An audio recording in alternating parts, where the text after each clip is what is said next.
Raising some concerns among authorities during this pandemic. Just how safe are children behind closed doors? Our guest today is a retired detective who served in the Crimes Against Children Bureau in Brooklyn, and she's using her professional and personal experience to raise awareness about this very serious issue. Joining us today is Jasmine de Geneste. Thank you so much for being with us this afternoon. We think this is a very important topic. Thank you so much for having me, Sandra. Yes, it is. Now, talk to me a little bit about your background in law enforcement. You were, as I said, with the Crimes Against Children's Bureau in Kings County. Yes, I spent 22 years in the district attorney's office.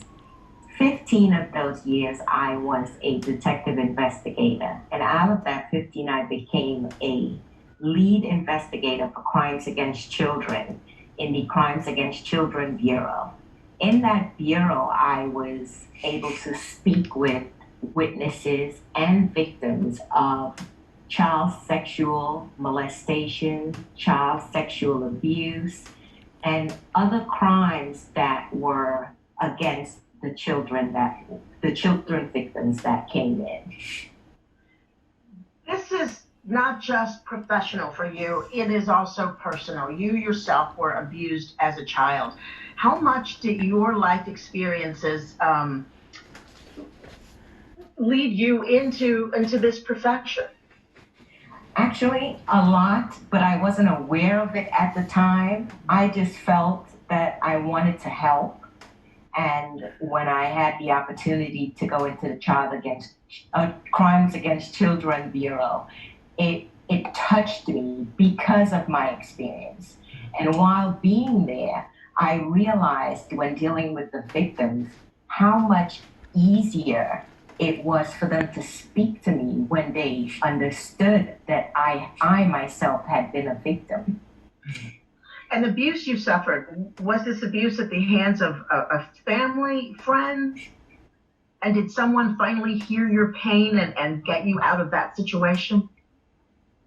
Yes, it started with a family member, and my sister finally one day asked me, why did I lock the door? And I had the opportunity to tell her. Now, it wasn't a topic that was talked about in our home. And when she asked me and I told her, she acted upon it immediately. It was such a big relief for me. And that is one of the big reasons why I decided to put my poetry in the book I Am. Yeah, we are going to talk about I Am in a little bit, because it is really amazing how you have been able to express that pain in a way that might help someone else. Before we get to the book of poetry, I wanted to talk a little bit about what we are seeing in the wake of this pandemic. Unfortunately, we are still in the midst of this pandemic. One of the things that has really been talked about in recent weeks is the fact that because so many children are trapped at home, not seeing teachers, doctors, coaches, people that would, in a sense, look out for their welfare, there are concerns that instances of child abuse have gone up during the pandemic. Talk to me about that. As far as I understand through the research I've been doing, when you look at the records, it's showing that child sexual abuse and child molestation reports have gone down. But I'd like people to understand, for one reported issue, there are two unreported. Mm-hmm. And after looking at the statistics on the RAIN organization, it is true that they are now for the first time receiving the calls that they're receiving are more from teenagers, minors, instead of adults when it comes to the sexual abuse. Because I guess at this point, the kids are having to take their own welfare into their hands, take their welfare into their own hands. That is correct. And act for themselves. Yeah. What anybody listening to this interview, what should they be looking for? A lot of these kids are around some adults. What are we talking about here? What are the signs? Some of the signs, it varies based upon age. For younger children, you look for bruises and pain in the genital area. For as they get older, you're talking children are suddenly bedwetters, afraid to be alone with a particular person, not wanting to go to someone's house. They're now having inappropriate sexual conversations for their age, depression, anxiety, sudden urges to be by themselves and not really speaking up. Those are some of the signs that you would see from the children. These are all things that it sounds like you experienced yourself.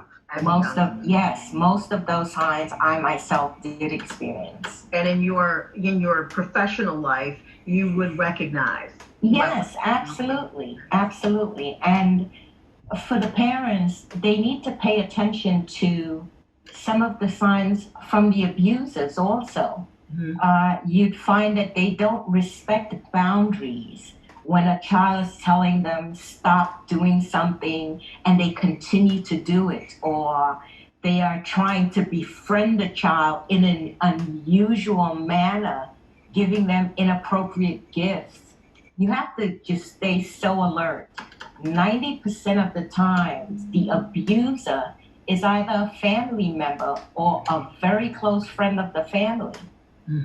So we must stay alert to protect the children. You got to pay attention. So your book, I Am. There is a poem in the book, I Am, with that title. Talk to me about why the title and how it is that why you needed to write this and how you are hoping that it might help someone else.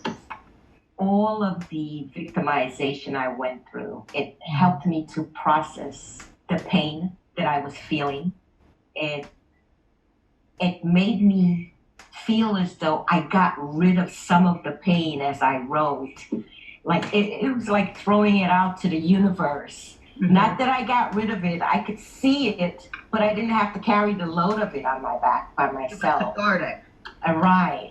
So writing it, I wanted to encourage people to speak up. I wanted to let other survivors know that they're not alone, and to bring awareness to the issue, and that the pain is real. Children that suffer from child sexual abuse and child molestation, they carry long-term effects from it. So I want to bring that awareness out to everyone. Can I ask you, before I let you go, how did you get past it as a child? I know you said as a child, but even now, you said you carry it with you. How did you get past it? Talking about it, absolutely. Talking about it, counseling. I worked around some really great counselors that I was able to speak to at times.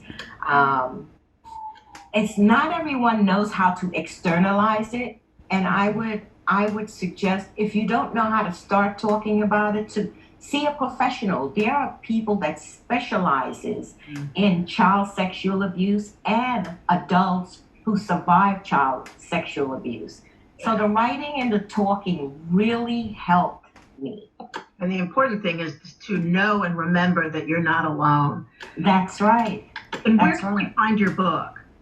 You can find my book at www.store.bookbaby.com, or you can reach out to me through my website, www.i-am-anda.com, and you'll be able to purchase the book. All right. Amanda de Geneste, thank you so much for sharing your story and your expertise with us this afternoon. Thank you so much, Sandra, for helping to get the word out and bring awareness to this. My pleasure, and it's my job. Thank you. Sandra Bookman, and Here and Now. We'll be right back.